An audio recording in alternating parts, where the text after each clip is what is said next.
Good morning મિત્રો, જય દ્વારકાધીશ, જય શ્રી કૃષ્ણ.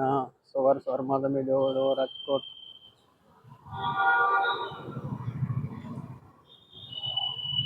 શૂટિંગ કરવા આવ્યા છે. અત્યારે એક નાનકડી એમથી સ્ટોરી છે, તો તમને શૂટિંગ હમણાં ચાલુ થાય એટલે તમને બતાવું કઈ રીતનું શૂટિંગ હોય.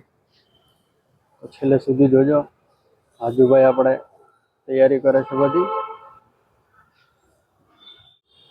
એ શૂટિંગની તૈયારી ચાલે છે રાજકોટમાં રેસકોર્સ ગ્રાઉન્ડમાં. તમે ફરતો નજારો જોવો છો. અહીંયા બધા એ મસ્ત શાંત નજારો છે એકદમ, અને મસ્ત મજા આવે છે સવારમાં. તો તમે જોઈ રહ્યા છો બધા છોકરાઓ હાલે છે.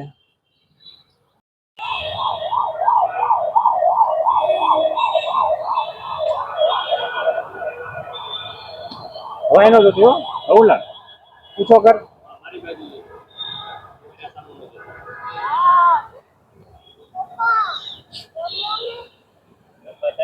ચાલે ચાલે વાંધો નહીં. ચાલ પરિવાર પાછો લઈ લે, પાછો બોલ લઈ લે. કેટલું મસ્ત કર્યું. અસલ થઈ જાય પેલા ઊંચો કર. ઉભો રહેજો.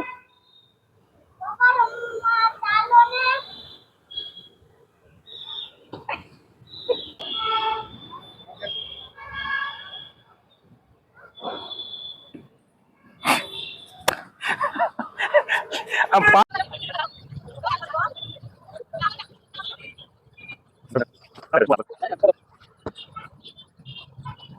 મસ્ત સવારમાં શૂટિંગ પતી ગયું છે.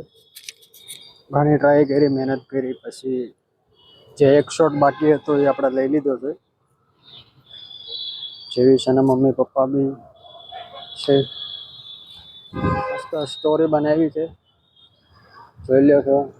અહીંયા આજુભાઈની ફોટોશૂટ કરે છે જીવિશાનો.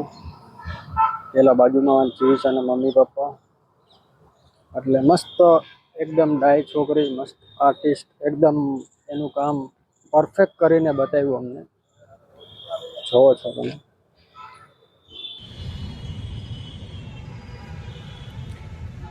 ફાઇનલી શૂટિંગ પૂરું થયું. હું અને હિંમત આવેલા હતા. હિંમતભાઈ, હા ભાઈ, કેમેરામેન બનેલા હતા. અલગ અલગ રોલ બનવા પડે ભાઈ આમાં તો. શું લાગે પેલી વાર કેમેરા શૂટિંગ કરીને કેવું લાગ્યું? બહુ સારું લાગ્યું. બહુ સારું લાગ્યું. ના એટલે સિરિયસલી બહુ સારું કામ કર્યું એને. એ મતલબમાં એક બાજુ એનો મોબાઈલ વ્લોગની અંદર સંભાળતો હતો, એક બાજુ અમારો કેમેરો સંભાળતા હતા. એટલે ભાઈ એક સાથે 3-4 કામ કરતા હતા. રેકોર્ડિંગ એ ચાલુ હતું, એટલે કામ સારું હતું ભાઈનું. ચાલે હવે પતી ગયું. લાસ્ટ શૂટિંગ હતું અમારી શોર્ટ ફિલ્મનું. અને નાની બેબી જીવિશા, એનું તમે એક્ટિંગ જોઈને બહુ મજા આવશે તમને. 6 વર્ષની છોકરી છે, પણ બહુ સારું કામ કરેલું છે જીવિશાએ. બેઠા અને થાક્યા. અને હવે હું આ કેમેરાની લગામ આપું છું હિંમતભાઈના હાથમાં.